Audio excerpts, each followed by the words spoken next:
Continuando então nosso estudo do O Livro dos Espíritos, nós estamos na conclusão, vamos iniciar o item número 5, lembrando que na conclusão nós temos 9 itens, e terminando nós vamos iniciar o estudo do livro Obras Póstumas, com todo o material, toda a história de Allan Kardec. Então provavelmente daqui a uns 3 ou 4 encontros a gente já deve começar esse novo livro, né, que para nós, assim como todo início de uma nova obra, sempre se apresenta como um desafio, mas um desafio bastante saudável, bastante agradável, porque a gente sempre gosta muito desse estudo, então a gente sempre procura sempre aprender um pouquinho mais, né? Então vem mais um livro para a gente poder aprender.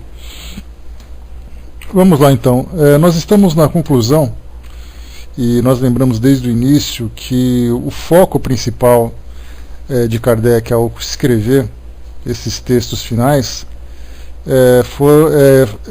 era exatamente a doutrina materialista, que no século XIX era bastante presente, bastante popularizada devido à influência do próprio iluminismo, do positivismo também daquela época. Então, talvez maior do que as religiões tradicionais daquele período, o maior adversário era realmente o materialismo, porque devido àquela fase bastante obscura das igrejas católica e evangélica, devido à Inquisição, devido à perseguição religiosa e tudo mais, a partir do momento em que o iluminismo instituiu aquela liberdade de pensamento, a liberdade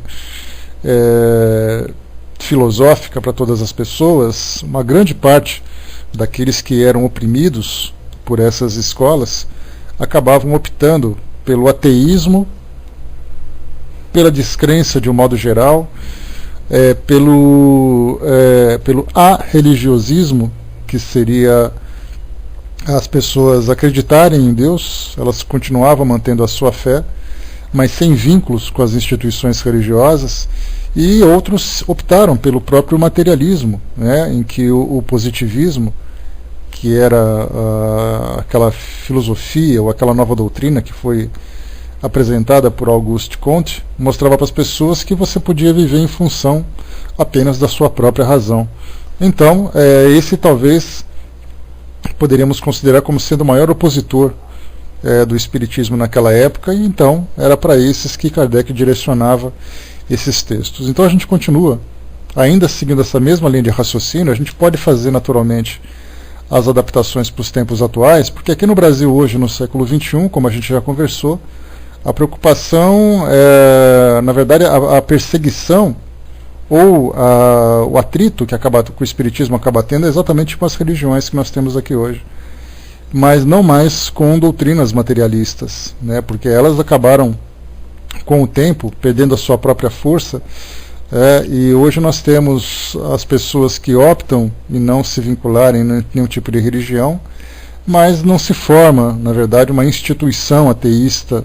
Nós não temos uma nação ateísta, nós temos até governos que acabam tirando das pessoas, né, a liberdade de expressão religiosa, mas as pessoas continuam mantendo a sua religiosidade. Então aqui no Brasil hoje, o que nós temos hoje é o conflito com outras religiões.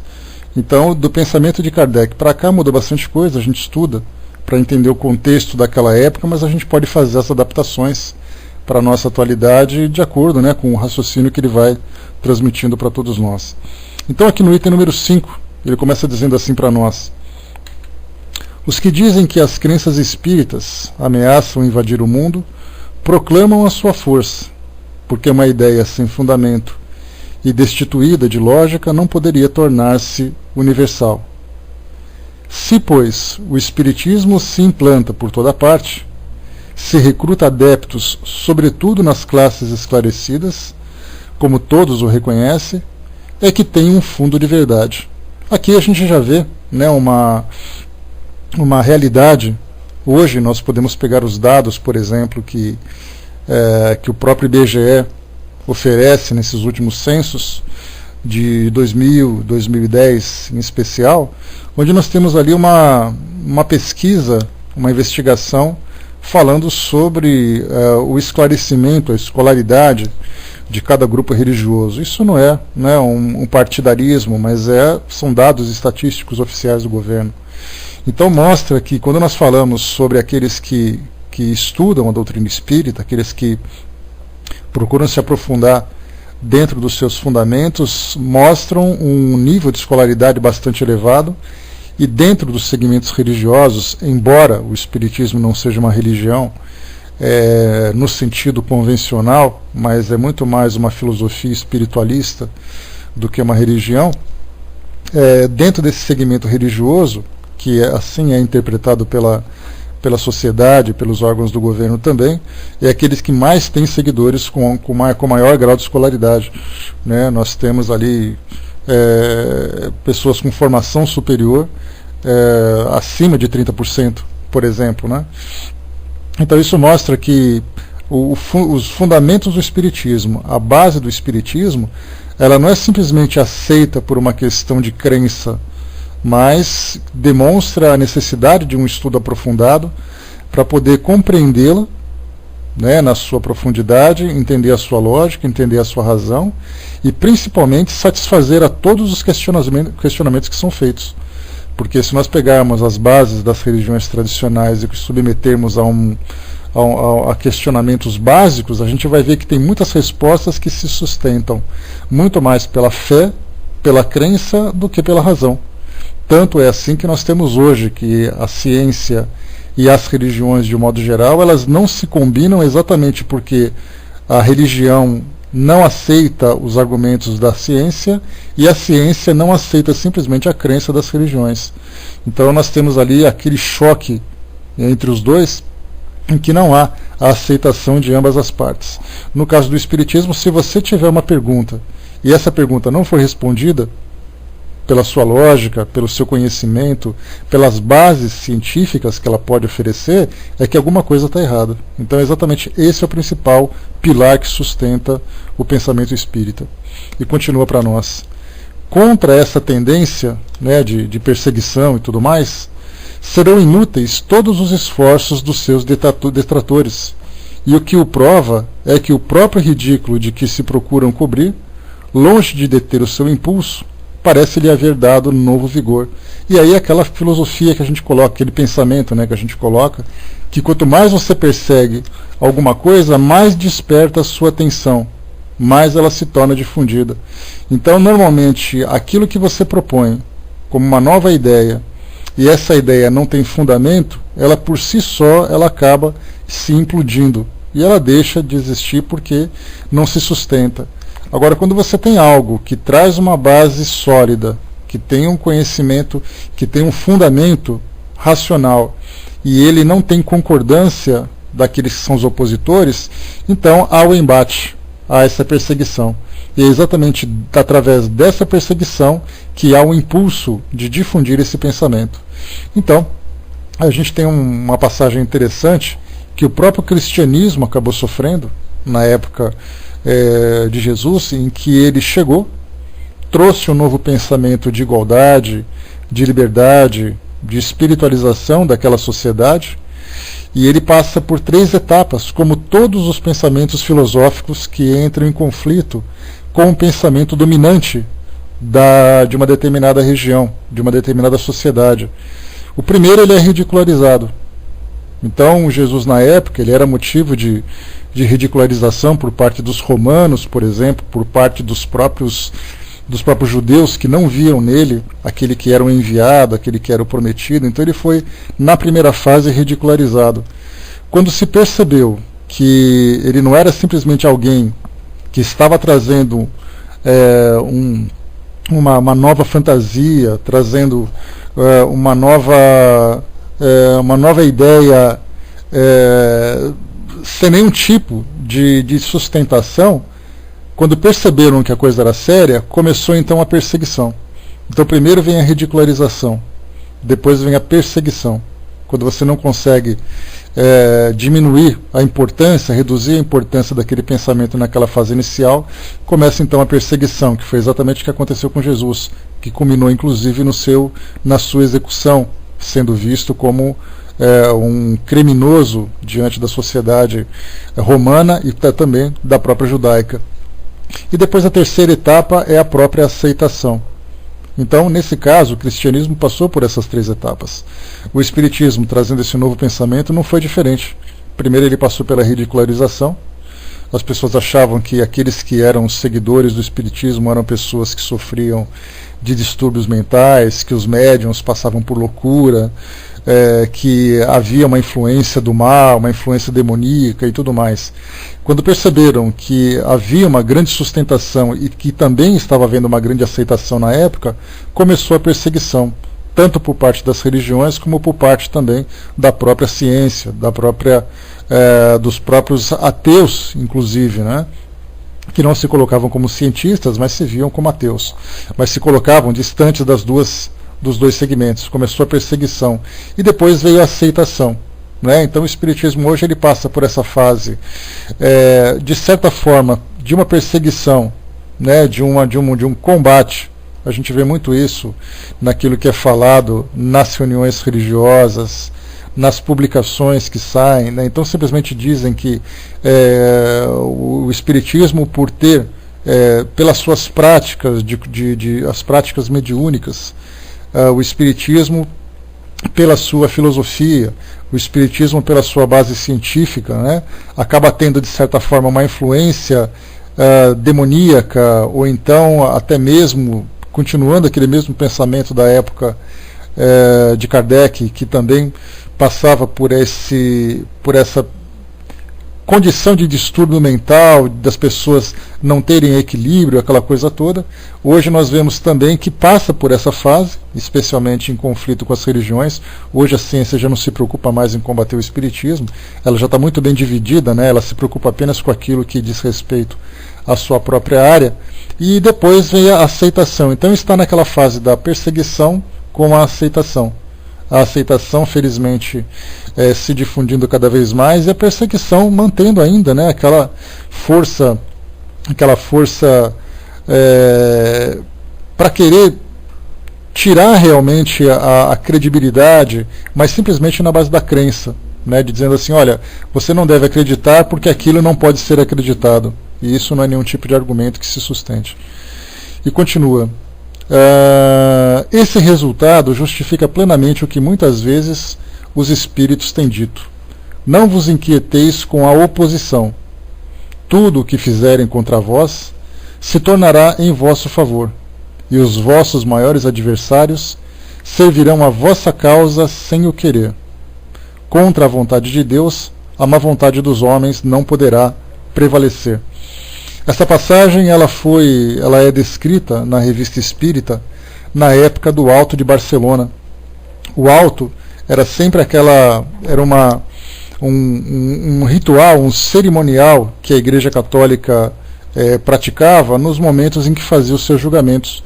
Então nos autos normalmente eram instituídos pela Inquisição, e a gente lembra daquela passagem do Alto de Barcelona, quando Allan Kardec mandou um pacote de livros para um amigo seu que morava naquela cidade, e aí então esse pacote foi interceptado no departamento de correios deles da época, e foi levado esse caso ao bispo da cidade de Barcelona. E percebendo então que aquilo fazia parte de uma ofensa à igreja, porque na época da Inquisição nós tínhamos uma relação de livros proibidos, chamados Index Librorium Prohibitorium, né, o índice dos livros proibidos, e os livros espíritas estavam lá, os 5 livros da codificação, mais alguns livros filosóficos, outras obras que Kardec tinha publicado, e aí então esses livros foram levados para o julgamento da igreja, foi instituído o auto numa praça pública, fizeram uma fogueira e esses livros foram queimados, com todo o ritual, com testemunhas, com o relatório que foi feito e tudo mais. E aí então, quando Kardec submeteu esse fato à apreciação dos espíritos, trouxeram exatamente essa mensagem para ele, dizendo, não fica preocupado com isso, porque aquele auto, em vez de obstruir a difusão do espiritismo, fez com que ele se tornasse muito mais popular, que levasse as pessoas a buscarem respostas, a buscar um conhecimento maior do porquê daquele fato. Então hoje acontece a mesma coisa. Nós vemos algumas vezes protestos que são feitos contra o espiritismo hoje na televisão, e quanto mais se fala, mais a coisa aparece. E quanto mais a coisa aparece, mais as pessoas têm essa curiosidade. Então, se nós temos uma filosofia, uma doutrina que se sustenta nas suas bases, todo o combate serve, na verdade, para ela como impulso, como divulgação, né? Porque a gente lembra, né, uma doutrina que parte do mundo espiritual, não são os homens que farão com que ela seja diferente. Não são os homens que vão conseguir diminuir essa força, interromper o fluxo dessas informações. Continua para nós aqui. Com o Espiritismo, bom dia pessoal que chegou.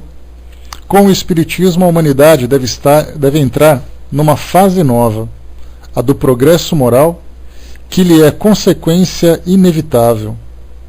Deixai, pois, de vos admirar da rapidez com que se propagam as ideias espíritas. A causa disso está na satisfação que elas proporcionam a todos os que aprofundam e que nelas vem alguma coisa mais do que um fútil passatempo. Vamos aqui por partes.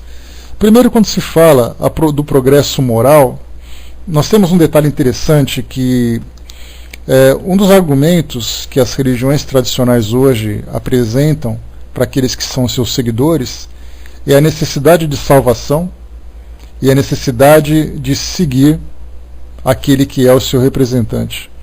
No caso, nós temos em comum a presença de Jesus, que é não uma figura religiosa, não uma figura mística, mas na verdade nós colocamos Jesus como sendo o grande moralizador, o grande instrutor da humanidade, trazendo todos aqueles seus ensinamentos. Então, na verdade, quando ele se colocava como um pastor de ovelhas, o propósito era exatamente isso. Ele mostrava uma direção para que essa direção fosse seguida pelas suas ovelhas, por aqueles que eram seus seguidores. Mas um detalhe interessante é que esse pensamento ele foi sendo mudado com o passar do tempo devido a uma natural acomodação que o ser humano tem. Então, quando ele disse que vocês podem fazer o que eu faço e muito mais, dizendo para ele que todos nós podemos chegar ao Pai através dele, ou seja, todos nós podemos nos elevar em direção a Deus através dele, não significa que ele vai carregar todo mundo no colo, não significa que ele vai simplesmente andar e todas as pessoas seguirão atrás, mas ele mostra um caminho de conduta, mostra um caminho de moralização do ser humano, e essa moralização deve ser aplicada na vida dessas pessoas. Então não basta você simplesmente participar de rituais, participar de ideias, se você não transforma essas ideias em ações na sua vida.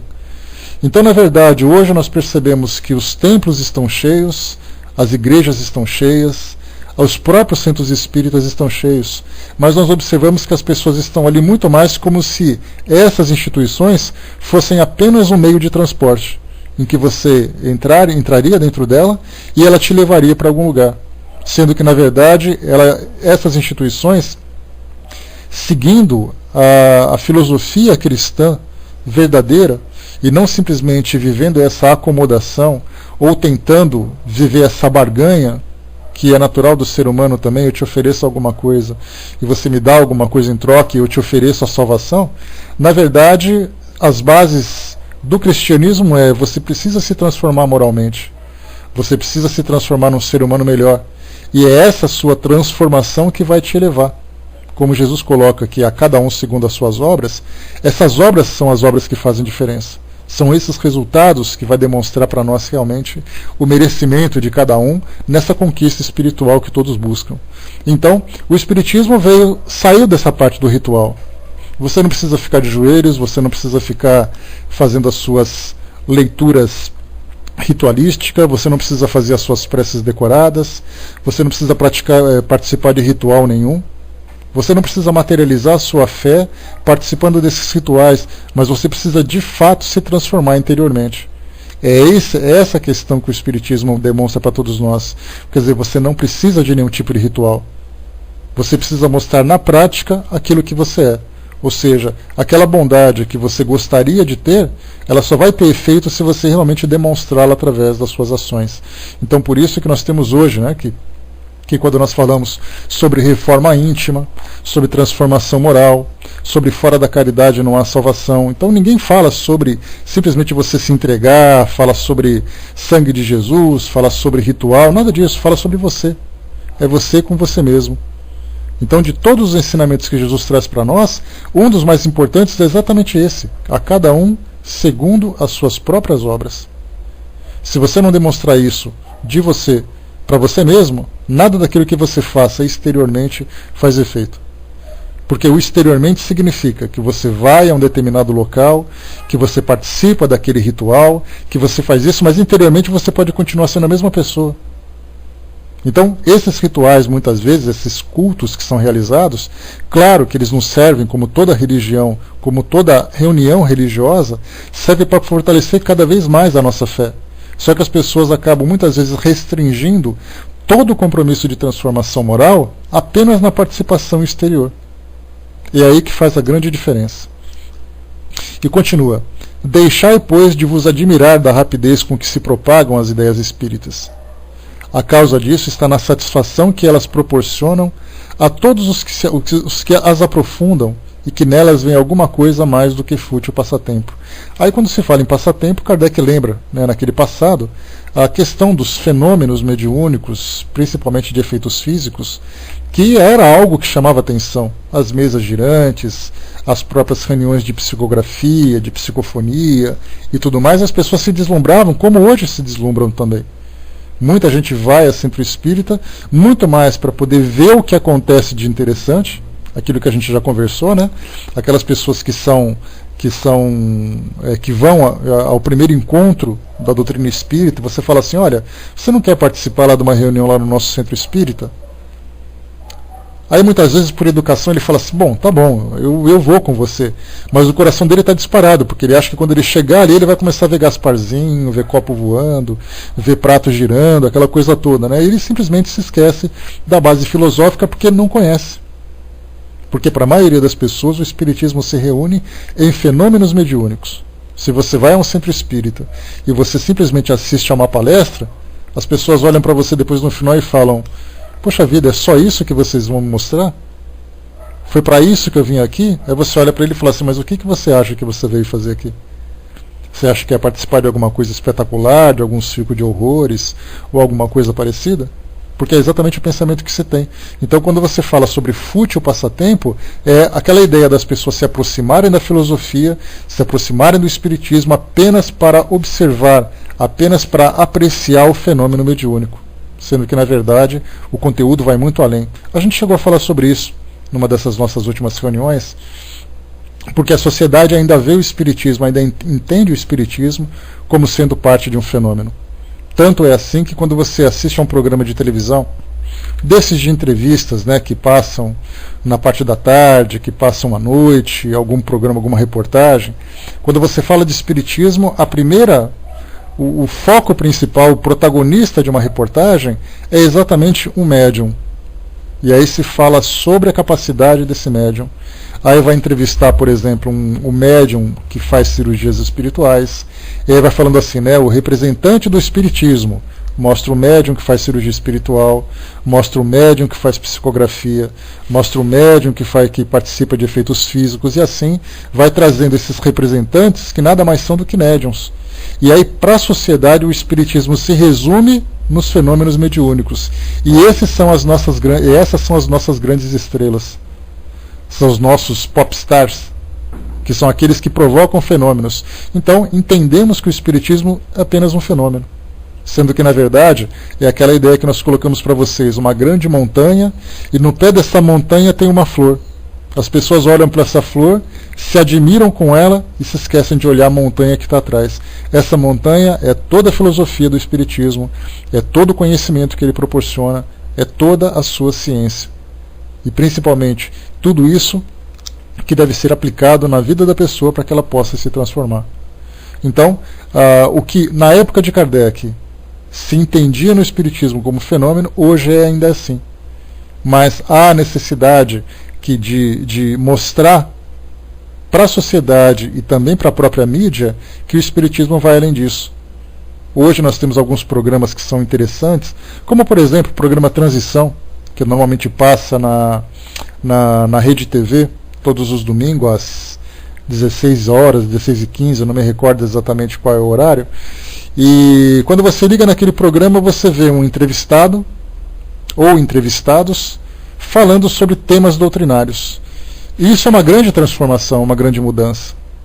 Porque enquanto num programa de televisão mostra um médium fazendo pinturas mediúnicas, um outro médium fazendo psicografia, o outro médium fazendo cirurgias espirituais, muitas vezes até ao vivo, porque é muito mais impressionante, nós temos um programa que simplesmente fala de filosofia. Aí as pessoas que são meio desavisadas sintonizam naquele canal, e aí então começam a assistir as pessoas falando, o programa acaba, aí eles param e falam assim, mas não vai mostrar nada sobre mediunidade? Para as pessoas entenderem que é exatamente isso, num congresso espírita, num programa espírita, legitimamente espírita, a preocupação está em transmitir o conhecimento doutrinário e não impressionar as pessoas pelo impacto do fenômeno. Bom dia, pessoal que chegou. É um programa muito bom, eu também gosto muito, viu, Newton? Porque inclusive mudou um pouco do formato dele. No início era um entrevistado falando sobre um tema durante todo o programa. Hoje eles pegam vários entrevistados, dando perspectivas diferentes, um dinamismo diferente. O programa ficou muito mais interessante agora, eu gosto bastante. Para quem quiser conhecer, inclusive, tem lá www.programatransição.tv.br. Dá uma chegadinha lá que tem todos os programas bem atualizados. Assim que passa no domingo, na segunda-feira já está atualizado. Então, é exatamente isso que a gente vê. A satisfação que as pessoas têm em conhecer a doutrina, em olharem para o futuro, por exemplo, espiritual, de verem a situação da realidade que vivem com relação à diferença social, as patologias que as pessoas sofrem, os conflitos afetivos, conflitos de relacionamentos, conflitos íntimos, perda dos seus entes queridos, tudo isso começa a ter uma certa lógica a partir do momento que você começa a conhecer uma filosofia que te fala sobre causas e que te fala sobre os efeitos. O Chico colocou, deve-se eliminar os médiuns que chamam a atenção pública? Não, eu não vejo, a minha opinião, porque isso é uma questão de opinião, Chico Teco, mas eu vejo que nós devemos apresentar o Espiritismo como filosofia e não como fenômeno mediúnico. O fenômeno, como ele sempre foi utilizado pelos próprios espíritos, ele tem por objetivo de fato chamar a atenção das pessoas. Para mostrar, por exemplo, se você assiste a um Luiz Antônio Gasparetto participando de um programa de televisão fazendo pintura mediúnica, ou mesmo outros médiums que fazem pinturas mediúnicas, o objetivo não é você mostrar o médium fazendo aquela lambança toda com aquela tinta e de repente no final sai um quadro pronto. É mostrar que os espíritos estão participando daquele fenômeno, e esse fenômeno mostra exatamente a imortalidade da alma. Então, se você mostra um fenômeno mediúnico, não é simplesmente você mostrar para chocar as pessoas ou para provocar uma certa impressão, mas nós devemos direcionar dizendo assim, olha, nós vamos te mostrar um fenômeno mediúnico que é para você entender que quem está produzindo isso, através desse médium, é aquela alma que está viva. E quando você fala da alma que está viva, significa que você também é um espírito imortal. E se você é um espírito imortal, a sua vida te traz consequências muito diferentes daquela que você imaginava. Então, na verdade, nós temos que pegar o fenômeno mediúnico e começá-lo a colocar num contexto. Contextualizá-lo, mostrar exatamente ali qual é a filosofia que se encontra por trás dele. Aí sim ele começa a ter um efeito favorável. Porque do contrário vai ser apenas um espetáculo, como acontecia na época de Kardec. Quando ele pegava, por exemplo, aqueles médiums que já falei para vocês, que naquela época, século XVIII, século XIX, a atração que as pessoas tinham, o passatempo que elas tinham, eram aqueles circumambembes, eram aqueles teatros, eram aqueles shows de ilusionismos, Aliás, alguns filmes que a gente vê hoje, que eu já falei para vocês, como, por exemplo, o Grande Truque, o Ilusionista, mostra um pouquinho de como era naquela época. Eles alugavam aqueles grandes teatros e faziam práticas ilusionistas, de desaparecer coisas, de truques que ninguém entendia, mas o ápice desses programas, desses eventos, era exatamente quando eles provocavam fenômenos mediúnicos, ou truques que simulavam os fenômenos. Então era mesas que se movimentavam, barulhos que ninguém explicava, eram aparições e tudo mais. Então as pessoas ganhavam dinheiro com isso. Então, quer dizer, você ia lá para poder ver um fantasma. Já bastava. Com o passar do tempo, quando as próprias mesas começaram a mostrar aqueles efeitos, de mesas se movimentando sozinhas e tudo mais, todo mundo espantado, todo mundo brincando, Kardec começou a ver por trás algo muito maior, que era exatamente aquilo que nós estamos falando agora, de você ver que não é apenas uma mesa falando, uma mesa te dando sinais, mas é uma inteligência fora da matéria que participava daquele fenômeno. E quem era essa inteligência? De onde ela veio? O que ela queria transmitir de ideia? Qual era a sua condição? Essa inteligência será também o meu próprio futuro? Aí sim a gente começa a mostrar realmente, de uma forma muito eficaz, o que significa o fenômeno mediúnico. Que não é apenas assim algo de impressionar, mas é algo que traz por trás, ou traz dentro de si, uma revolução moral, uma revolução filosófica, uma revolução espiritual. Humberto lembrou aqui, né, eliminar não, mas tentar mostrar que a mediunidade não depende, né, de espiritismo, né, e nem é o mais importante na doutrina que revive o amor de Jesus, né, de fato. A Luciana colocou para nós aqui, né, mas se retirar um momento de passes das casas espíritas e manter somente a parte filosófica, o espiritismo se enfraquece, acredito eu. Né? Mas nesse caso, quando a gente fala de passes, por exemplo, Luciana, ele é um trabalho, é uma tarefa dentro da casa espírita e não deve ser eliminado. Mas assim, o que a gente está comentando é exatamente assim, de você mostrar na televisão um programa assim, ó, hoje nós vamos falar de espiritismo. Imagina assim a chamada de um programa de televisão. Hoje nós vamos falar de espiritismo, nós vamos mostrar um médium que faz cirurgia espiritual. O que exatamente ele está falando de espiritismo, mostrando um médium cortando as pessoas ao vivo? Hoje vamos falar de espiritismo, o médium que vai fazer aqui pintura mediúnica para nós. O que tem de espiritismo nesse fenômeno? É aí que faz a diferença. Então, quer dizer, quando você fala de espiritismo, você tem que conversar sobre a filosofia. Qual é a repercussão das bases filosóficas na transformação do mundo? O que nós podemos esperar do futuro da humanidade, daquilo que ela tem hoje e daquilo que ela pode alcançar através dessa revolução moral? Então, dentro do centro espírita, as práticas devem continuar. Porque o centro espírita não é um palco para as pessoas apreciarem. Mas a gente fala daquilo que se torna público através da mídia. Essa é a diferença. Né? De certa forma, as pessoas necessitam de algum tipo de ritual para levarem a sua espiritualidade. Mas é exatamente aqui que a gente precisa tirar isso. O espiritismo, bem utilizado, bem praticado, ele começa a mostrar para as pessoas o quão é dispensável esses rituais. Mostrar para as pessoas que você é um espírito que pensa, e isso por si só já basta. Que todo tipo de ritual nada mais é do que um amuleto, é uma muleta psicológica para que as pessoas possam entrar em contato com o mundo espiritual, seja lá o mundo espiritual da forma como ela veja. Cada religião tem a sua própria proposta, né? Então, tudo isso também. A mesma coisa também, Tico Teco lembrou, né, de não excluirmos Jesus também. Ou seja, não Jesus, o mito religioso, mas Jesus como sendo o moralizador da humanidade. Porque, do contrário, se você colocar Jesus apenas como um representante religioso, você acaba fazendo com que o espiritismo volte a ser uma religião tradicional. E, mais uma vez, a gente já conversou sabendo que ele não é. Então, por isso, nós temos que saber...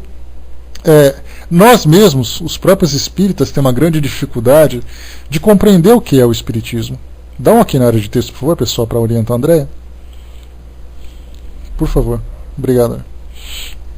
Então, quando nós vemos assim o espiritismo, nós mesmos temos essa dificuldade. Muitos médiuns vão ao centro espírita porque eles gostam de participar dos fenômenos. Gostam de fazer curso, gostam de ter conhecimento, gostam de ouvir histórias. Mas e a essência da doutrina propriamente dita? E a filosofia de vida que deve ser incorporada por todos aqueles que seguem? A prática, definitivamente, isso acaba ficando em segundo plano. Então, se nós temos essa dificuldade de compreender o espiritismo como filosofia, imagina quem não tem conhecimento sobre isso. Que dá muito dinheiro. A gente sabe que se tem duas coisas que dão dinheiro na televisão, é você falar de sexo e você falar de fenômenos espirituais. Não tem coisa que dá mais dinheiro do que isso. Então você coloca um programa numa sexta-feira, por exemplo, nesses Globo Repórter da vida, dá uma audiência enorme. Você falar de sexualidade e você falar de espiritualidade, mas com relação a essa parte de fenômenos. Aí aparece lá o Chapelain fazendo aquela chamada, né? Hoje no Globo Repórter, o incrível fenômeno mediúnico, não sei do que. É assim que eles apresentam o espiritismo lá fora. Então nós temos que fazer o quê? Transformar o espiritismo exatamente naquilo que ele é, na filosofia. E se você vai apresentar o fenômeno mediúnico, que é ainda uma necessidade, sem dúvida nenhuma, para poder mostrar para as pessoas a realidade do mundo espiritual de uma forma prática, você tem que contextualizá-lo. Do contrário, ele vai ficar simplesmente fenômenos soltos ao vento, sem nenhum tipo de entendimento. Continuando para nós. Deixa eu ver aqui. Ora, como o homem quer a sua felicidade acima de tudo, não é de admirar que se interesse por alguma ideia que o torna feliz. O desenvolvimento dessas ideias apresenta 3 períodos distintos. Olha só então, o desenvolvimento das ideias espíritas, como são interessantes, como é interessante. Ele coloca, são 3 períodos distintos que o espiritismo passou na época de Kardec, mas a gente observa que ele continua passando até hoje.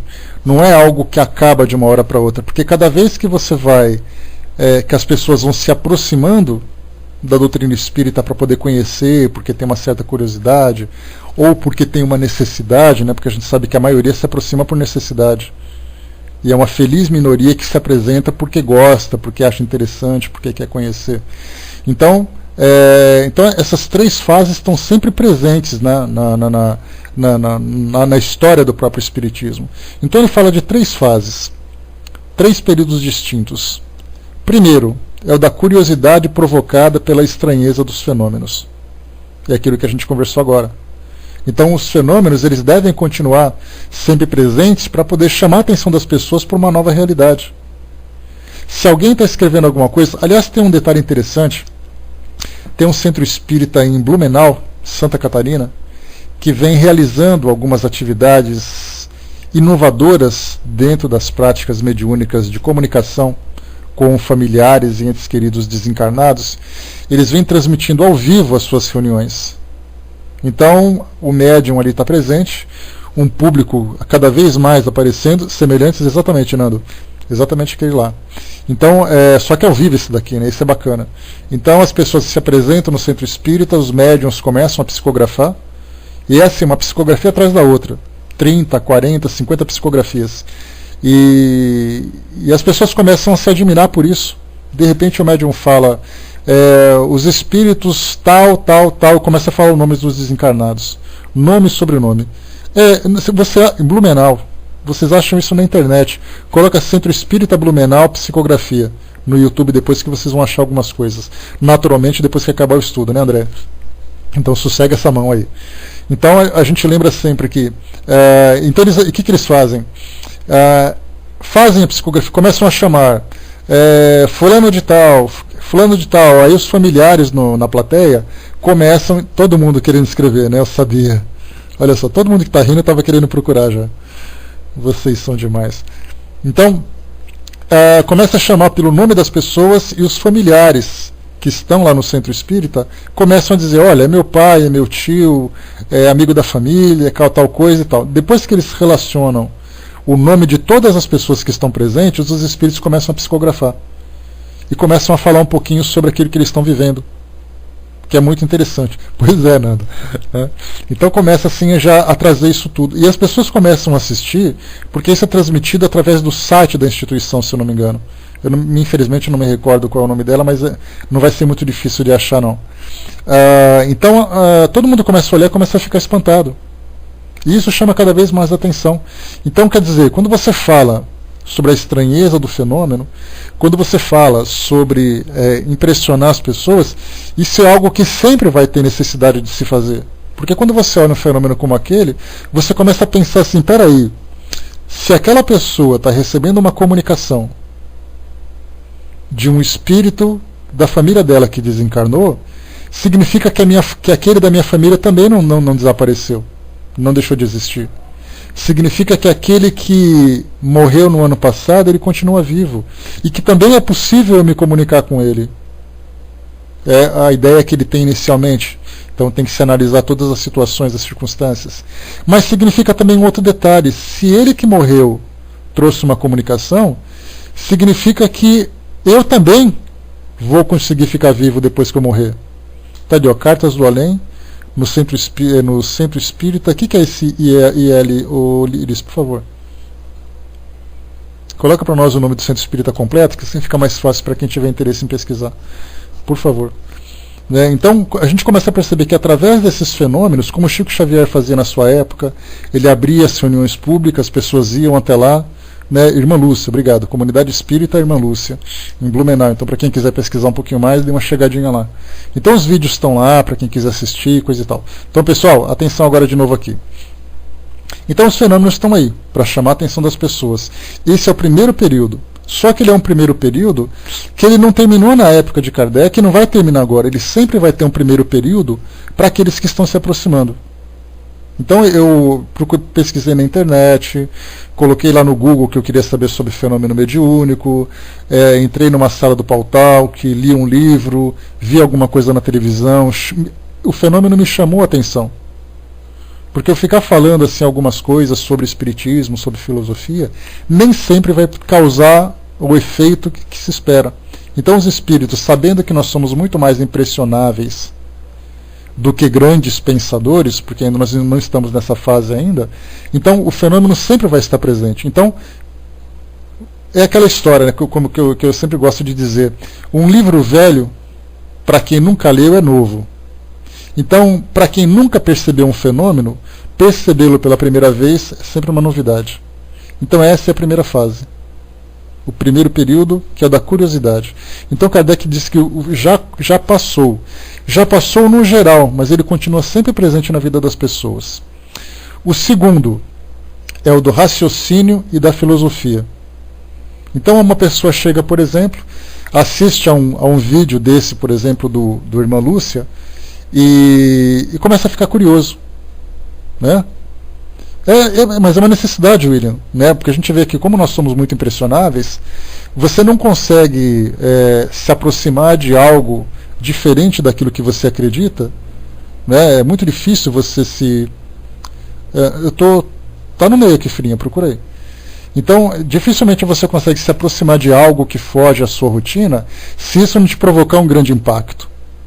Para algumas pessoas, por exemplo, que têm sensibilidade, ela vai por necessidade, mas para muitas pessoas você está sofrendo lá porque um familiar seu desencarnou, porque você é infeliz na sua vida, porque nada dá certo, porque você está muito doente. Sempre tem aquela coisa assim que te faz procurar alguma coisa. Mas se você está com a sua vida ali, está tudo certinho, você não está sofrendo, não está nada, mas você busca alguma coisa. De repente você se depara com um fenômeno. Aí você fala, opa, isso me chamou a atenção. Então, quer dizer, esse impacto é necessário. Algumas vezes ele vem como de uma forma muito chocante, trazendo medo, trazendo susto, aquela coisa toda. Do outro ele vem através de algo mais sutil, como é o caso, por exemplo, das pinturas mediúnicas que eu falei para vocês. Músicas mediúnicas, pinturas mediúnicas, psicografias, são fenômenos sutis que são bastante impressionantes. Não aceita, Alice, tem que mandar para Vaninha primeiro, tá? Só os arrobas que conseguem, né? Normalmente o Alamar costuma fazer essas transmissões lá no canal 500.com às 16h30. Então dá para assistir ao vivo lá também, mas quem quiser ver no YouTube também está disponível por lá, né? Então tá ali. Então a segunda parte vem da filosofia, né? Depois que você se depara com um fenômeno, depois pesquisa no final, pessoal. Vamos lá, senão a gente se desconcentra, tá? Segura um pouquinho, depois no final a gente passa todos os detalhes. Depois que passa o fenômeno, vem a parte da filosofia. Você vê aquilo tudo e começa assim, poxa, eu queria ler um pouco mais sobre isso. Eu queria conhecer um pouco mais sobre tudo isso que está acontecendo. O que significa isso? Será que é verdade? Será que não é? Aí as pessoas começam a procurar, então, um centro espírita para poder ouvir uma palestra, para poder estudar. Vai numa livraria, compra um livro, né, que trate do assunto do seu interesse e tal. Aí ele começa a buscar essa parte do raciocínio e da filosofia. Aí, claro, que o fenômeno vai impressionar. Né? Eu, por exemplo, tenho uma história de aproximação com o Espiritismo de 22 anos. Aí quer dizer que a partir de hoje eu não tenho curiosidade nenhuma com relação ao fenômeno? É claro que eu tenho. Todo mundo tem. É da nossa natureza. A gente quer ter esse contato. Mas nem por isso eu deixo de estudar a filosofia, deixo de estudar a doutrina espírita do jeito que ela é. E tentar conhecer cada vez mais. Então essa é a segunda parte que a gente está agora procurando, né, que a gente está buscando. Né? Pois é, essa enxurrada de livros tem que ter um cuidado muito grande, porque assim como as pessoas têm curiosidade em saber, é a lei da oferta e da procura. Né? Quem procura demais, tem gente que quer vender demais. E aí então nem tudo que se vende é aquilo que é de qualidade, como a gente sabe. E a terceira parte, que é a parte mais difícil de todo esse processo, porque as pessoas se impressionarem é muito fácil. As pessoas buscarem o conhecimento, buscarem a teoria também é muito fácil. A terceira parte, o terceiro é o da aplicação e das consequências. Se aquilo que eu falei para vocês em certas oportunidades, se nós somássemos as horas de palestras que a gente já ouviu, seja em gravação, seja em centro espírita, seja ao vivo, a quantidade de livros que a gente já leu, o tempo que nós já estamos em proximidade com a doutrina espírita, a quantidade de filmes que a gente já assistiu, se a gente somar essa bagagem que nós acumulamos no decorrer desse período todo, de todos esses anos de vida que a gente tem, de todas essas experiências que a gente já vivenciou, se a gente pegasse essa bagagem toda e transformasse ela em aplicação real na nossa vida, o nosso planeta se tornaria quase que santo. E nós podemos falar isso de todas as religiões. Se as pessoas pegassem o tempo de Bíblia que elas já leram, a quantidade de cultos que elas já participaram, a quantidade de livros que elas já leram sobre as religiões, sobre as suas crenças, e isso se revertesse em uma filosofia de vida, nós teríamos uma revolução espiritual no nosso planeta rapidamente. Só que a coisa não é bem assim. Porque na teoria é uma coisa, na prática é outra completamente diferente. Nós falamos sobre caridade, nós lemos sobre caridade, sobre amor ao próximo, sobre paciência, sobre tolerância. E quem de nós aqui consegue aplicar a caridade na sua essência mais pura? Quem de nós aqui é paciente? Quem de nós aqui é tolerante? Quer dizer, a gente vai, a cada vez que a vida vai oferecendo algum tipo de experiência, a gente vai se elevando um pouco mais. Então a gente pode dizer que horas de voo, nós temos aqui milhares de horas de voo. Faça um cálculo mais ou menos assim, que só aqui no Pautal, que é a nossa sala, falando assim de mim e da Vaninha, nós temos aqui no Pautal que quase 9 anos de experiência. Desses 9 anos, a gente faz estudos diários de praticamente 1h30. Então você pega 52 semanas, são 102 dias que a gente não faz, 365 dias a gente pode colocar para 260 dias mais ou menos, uma vezes 1h30, vezes 9 anos. Quantas horas a gente tem de Pautalk? Falando sobre isso, e até parece que eu e ela conseguimos virar santos, né?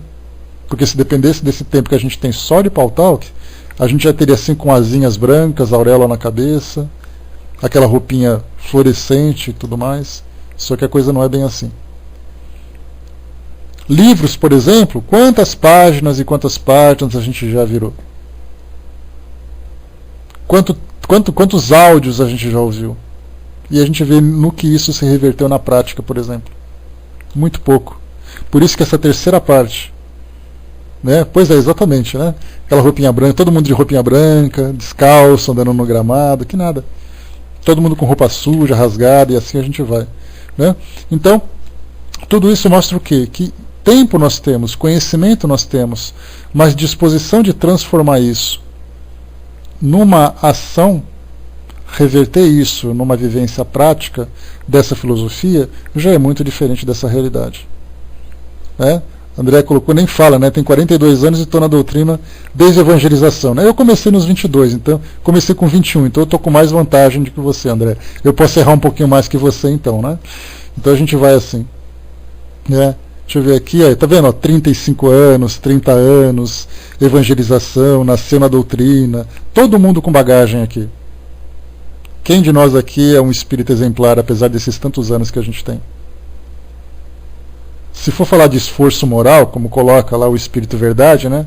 É aquele que se esforça para conter as más inclinações e coisa e tal. Quer dizer, esforçados nós somos, mas nem tanto, né? Esse é um grande problema. Vamos lá. Continuando aqui para nós. Então a gente tem esses 3 períodos, né? Pois é, se tiver, sem contar pai e mãe e lar, né, Miriam? Porque se falar de pai e mãe, então aí a coisa complica. Ah, eu nasci num berço espírita, aquela coisa toda. Olha, fica pior ainda. Esse vai pegar a fila 2 vezes da cobrança. Então vamos lá. Então, o período da curiosidade, o período da filosofia e o do raciocínio, e depois da aplicação. Continuando. O período da curiosidade já passou. A curiosidade não dura mais do que um certo tempo. E uma vez satisfeita, muda de objeto. Mas o mesmo não acontece no que se refere ao pensamento sério e ao raciocínio. Então a gente lembra, quando Kardec fala que o primeiro período já passou da curiosidade, já passou para aqueles que já entraram na filosofia. Mas para aqueles que estão se aproximando, esse primeiro período está sempre vivo. Todo mundo começa, de certa forma, por isso, né? Vem na curiosidade, depois vai para o conhecimento e depois vai para a prática. O segundo período já começou, que é o do estudo. Hoje a gente tem as casas espíritas que tem uma grande preocupação com palestras, com estudos, com reuniões e tudo mais. Então, quer dizer, mostra a preocupação realmente em levar conhecimento. Só o fato de a gente estar aqui num grupo de estudo conversando sobre esses assuntos, aqui a gente não faz fenômeno mediúnico, apesar de que tem alguns obsediados que aparecem aqui na sala, que não deixa de ser um fenômeno mediúnico interessante, uma obsessão virtual. Então a gente tem a gente não tem necessidade de colocar fenômenos mediúnicos aqui na nossa reunião. Só da gente falar sobre o assunto, conversar, raciocinar, tirar dúvidas, aumentar o nosso conhecimento já nos satisfaz. Então isso para nós já é um ganho significativo. O segundo já começou e o terceiro seguirá inevitavelmente. Inevitavelmente, mas não imediatamente. Nós podemos reverter isso com um pouco mais de esforço, um pouco mais de sacrifício e tudo mais, né? Então, vamos ali com calma que a gente vai conseguindo, mas sempre tendo em mente que não basta isso que nós temos até hoje. Tudo isso que nós já vivemos, tudo isso que nós estamos experimentando dentro da doutrina espírita, para nós é muito positivo, mas ainda não é o suficiente. Quantos espíritas desencarnam chegando no mundo espiritual, esperando que vão encontrar aquele mundo harmonioso? Certamente ele tem grande conhecimento. Muitas vezes chega até com uma certa arrogância, dando aquela carteirada, né? Aí você abre os olhos assim e vê aquela gente em pé do seu lado, ele fala assim, não precisa me explicar nada que eu já sei tudo, deixa comigo que eu resolvo. Aí eles coçam a cabeça e falam, esse vai dar trabalho. Imaginando que em vez do espírito apresentar uma solução, ele vai ser muito mais problemático do que os demais. Isso porque conhecimento nós temos, mas nós não temos a vivência.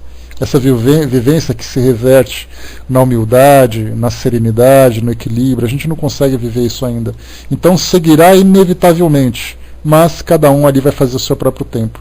Nós sabemos que quanto mais rápido, melhor. Mas a gente sabe também que quanto mais rápido você fizer, maiores serão os seus sacrifícios.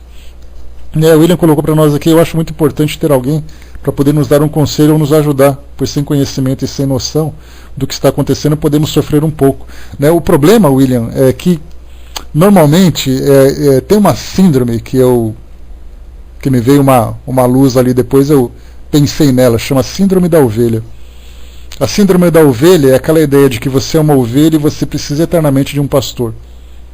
Então a gente tem aquele pastor que nos dá uma direção, e aí a síndrome da ovelha eu sempre vou ser ovelha e sempre vou precisar de um pastor. Você nunca vai conseguir se promover a pastor de você mesmo. Você nunca vai conseguir ser aquela ovelha independente, o ser independente. Então a gente percebe muito isso dentro das religiões tradicionais, dentro das casas espíritas, que você vai para poder seguir alguém que te fale o que fazer. É aquela pessoa que você tem que se confessar, é aquela pessoa que precisa dizer o que você vai fazer da sua vida, é aquela pessoa que, quer dizer, no começo é necessário, mas a gente começa, tem a necessidade do amadurecimento. Eu sempre preciso daquele que me dá um conselho, porque a gente não tem ainda aquela capacidade de de lidar com todos os desafios e dificuldades que a vida vai apresentando. Mas a gente percebe isso quando você vai num centro espírita, numa igreja. Você olha para o rosto das pessoas, eles olham para os palestrantes como se eles fossem sacerdotes. E para aquelas igrejas, olham para os sacerdotes como se eles fossem os salvadores. Se eu não tiver o padre, o pastor para me falar alguma coisa, eu fico desesperado, eu fico perdido. Eu perco a minha autonomia, eu perco a minha autossuficiência.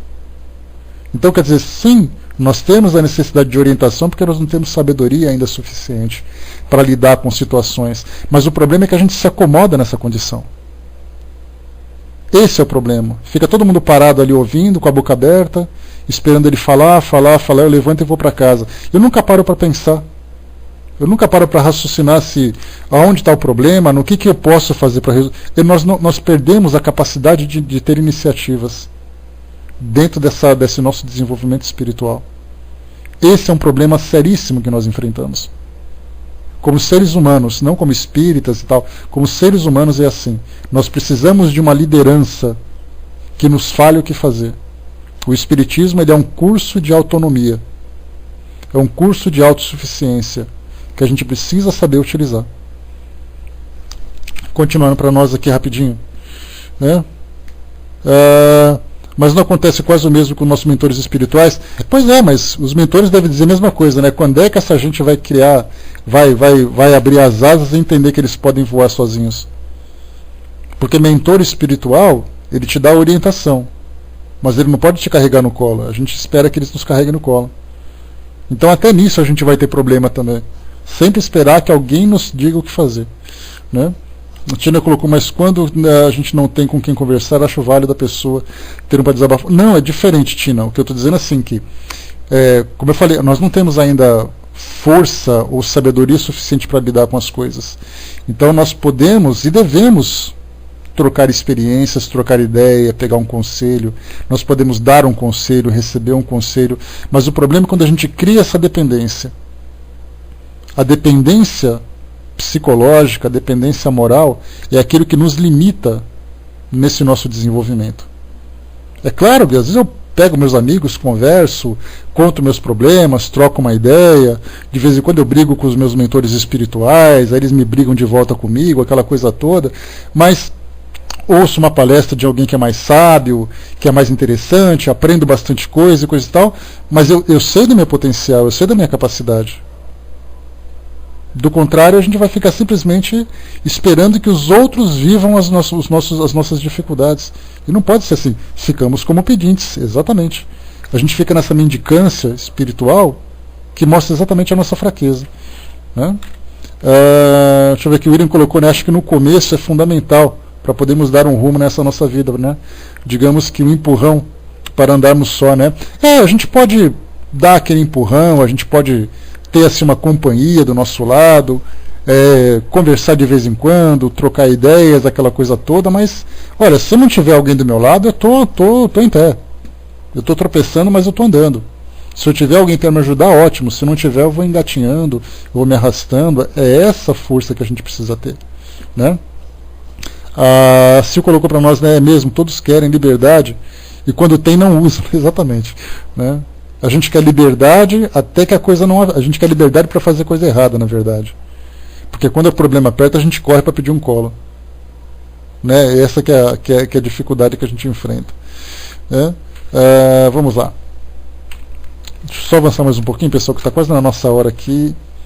E já estamos chegando quase no final. Ainda tem um tantinho aqui para a gente poder... deixa eu pegar aqui onde nós paramos. Tá. O Espiritismo progrediu, sobretudo, depois que foi melhor compreendido em sua essência, depois que lhe perceberam o alcance, porque ele toca nas fibras mais sensíveis do homem, as da sua felicidade, mesmo neste mundo. Nisso está a causa da sua propagação, o segredo da força que o faz triunfar. Né? O que é interessante da gente observar é que quando fala sobre essa felicidade que o Espiritismo proporciona, a gente vê assim que todo mundo diz assim, olha, eu sou espírita e eu gosto de ser espírita. Eu gosto porque eu vejo as coisas de um modo diferente, eu consigo me equilibrar dentro das minhas possibilidades, diante das dificuldades, eu consigo ajudar as pessoas. E tudo isso, todos esses instrumentos que nós vamos armazenando, que a gente vai absorvendo, na verdade é resultado do contato que a doutrina espírita nos proporciona. Não que nós sejamos mais felizes do que os outros de outras religiões, não é que fora do espiritismo não há salvação, nada disso. Pelo contrário. A gente lembra que se a religião que você pratica te faz bem, então você é feliz nela. Mas nós estamos falando que nós que nos aproximamos do espiritismo, isso nos faz muito, muito felizes. Então, se as pessoas se começam a se aproximar por uma certa curiosidade, por uma certa necessidade, e começa a ter contato com isso, ela começa a sentir uma transformação íntima muito poderosa.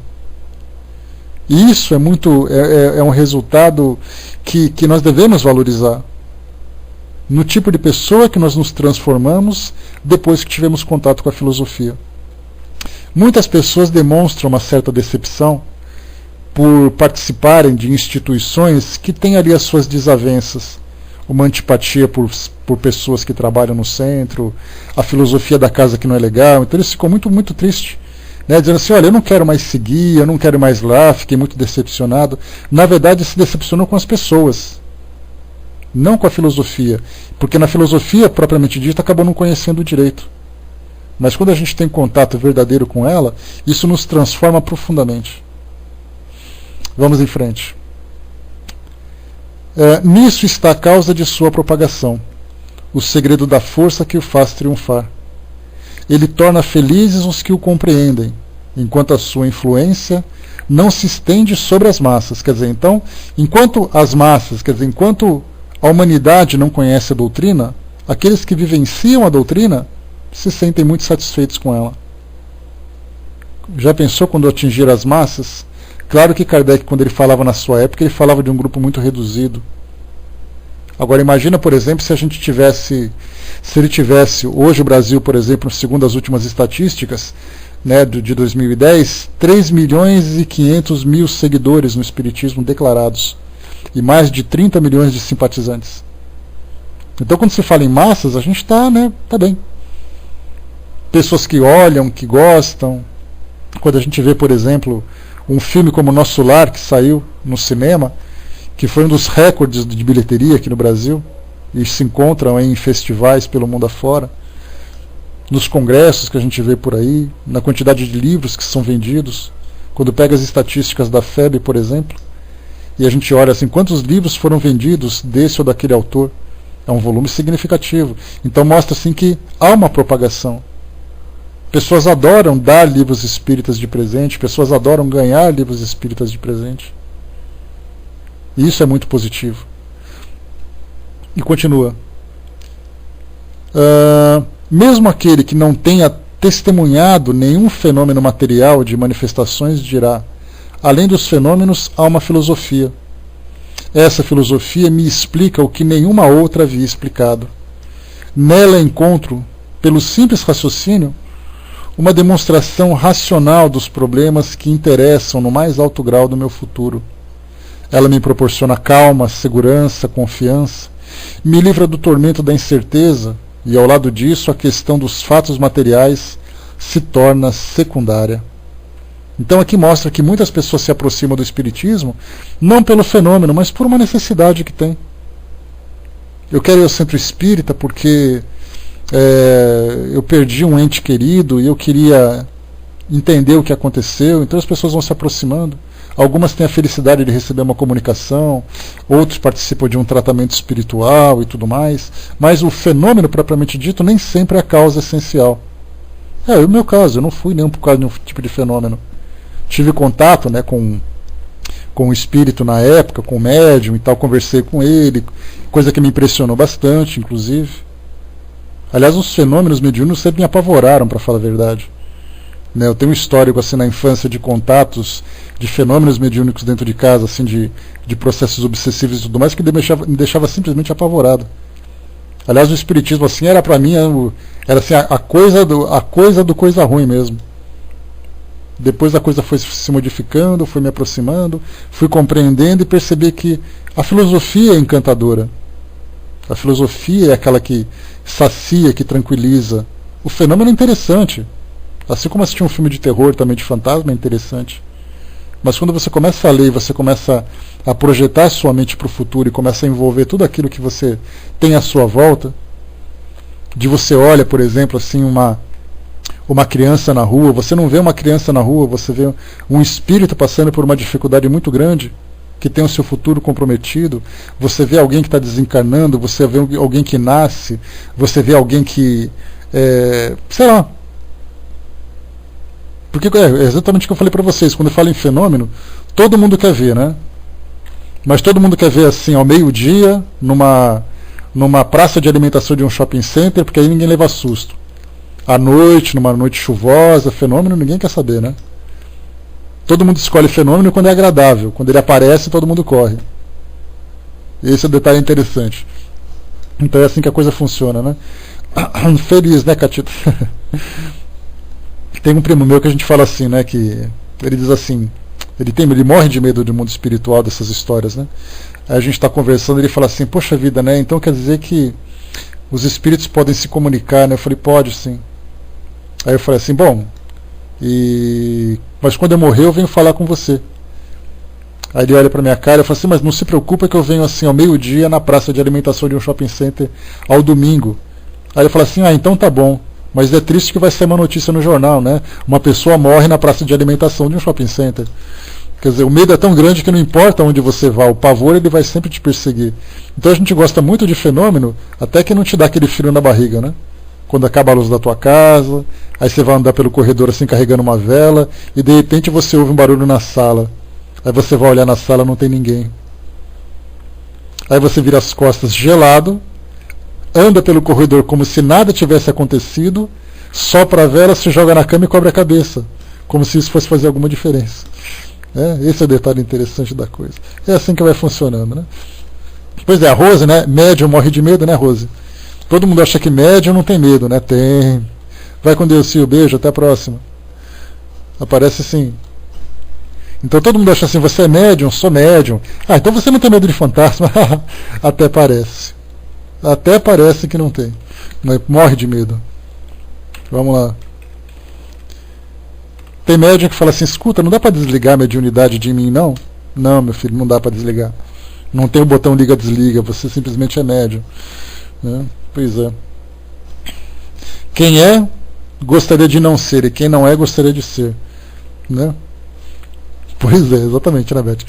Porque a gente fica só na fantasia, né, Beth? A gente fica imaginando, né? Como será ver um fantasma? E que aquele que vê o fantasma, né, William? Já pensou? O momento offline não tem isso, né? Não tem horário, né? Vamos lá. Então essa parte filosófica é fundamental. Então essa parte do fenômeno é interessante, ela é engraçada, ela é assustadora e coisa e tal, mas a filosofia em si, ela é algo que você lê e você fala, cara, é isso. Eu entendi a lógica da vida, eu entendi a regra do jogo. É isso que eu estava procurando. E continua aqui para nós. Vós todos que o atacais, lembra que esses ataques eram feitos pelos materialistas, né?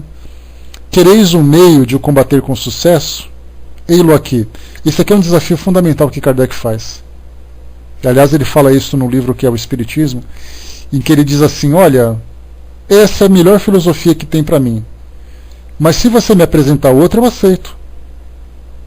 Mas que seja uma que tenha lógica, que seja verdadeira, que não seja fantasiosa. Então eu estou aqui à disposição. Essa é a melhor que eu encontrei até agora. E Kardec fala a mesma coisa que agora nesse trecho. Ele diz assim, se você quer atacar o Espiritismo, tem um meio fundamental para você ter sucesso. Substituí-o por alguma coisa melhor. Encontrai uma solução mais filosófica para todas as questões que ele resolve.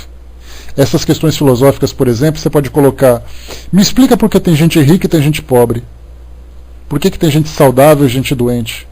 Por que tem gente que desencarna logo no começo da vida e tem gente que desencarna com 100 anos de idade?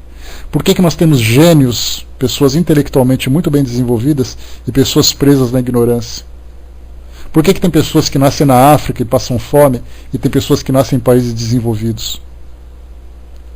Por que tem essa diferenciação toda no mundo? Quando você olha para ela, qual a resposta que você consegue dar para isso? É o acaso? O acaso não não tem lógica. O acaso, na verdade, é algo que não tem explicação nenhuma e não tem nem causa. Então, continuando. Encontrai uma solução mais filosófica para todas as questões que ele resolve. Dai ao homem outra certeza que o torna mais feliz, mas compreendei bem, ao alcance dessa palavra certeza, porque o homem não aceita como certo, senão o que lhe parece lógico.